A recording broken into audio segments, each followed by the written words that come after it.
রাম রাম ভাই লোক। আর সকালে ব্রেকফাস্টে ওটস ছিল, কারণ আমার প্রতিদিন একই খাবার খেতে ভালো লাগছে না। তারপরে আমি লাঞ্চটা তৈরি করছিলাম।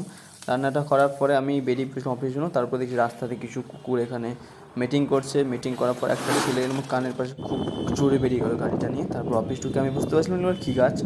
তারপর দেখলাম আজকে আকাশটা ঠিকঠাকই আছে, মানে একটু মেঘলা মেঘলা করেছে, বাকি আপনার ওয়েদারটা একটু ঠান্ডা ছিল অন্য দিনের থেকে। তারপর আমি 5th ফ্লোরে গেছিলাম লাঞ্চ করার জন্য। লাঞ্চ করার পরে কমপ্লিট করে নিচে আসি। আর তারপরে আমি নিচ্ছিলাম ওটস উইথ দুধ। আর তারপরে আমি এটা খাওয়ার পর হালকা একটু জল খেলাম। এখন অফিস শেষ হলো, বেরোচ্ছি অফিস থেকে। আবে মশাই টাঙিয়েছে নাকি? আরে মশাই টাঙিয়েছে এখানে, হ্যাঁ মশা লাগবে না বে। তারপর চলে এসলাম জিমে। আর জিম করার পর নিজের কন্ডিশনটা একটু চেক করছিলাম, দেখছিলাম বডি ইমপ্রুভমেন্ট হচ্ছে কি না। আর এখন জিম হলো শেষ। তারপর বাড়ি আসলাম। বাড়ি আসতে আসতে দেখছিলাম যে আজকে ওয়েদারটা খুবই ভালো ছিল, একটু নর্মালি ঠান্ডা ছিল, আর চাঁদ মামাটার কাছে খুবই সুন্দর লাগছিল। যাই হোক, সেটাকে জুম করে একটু দেখলাম। Good night.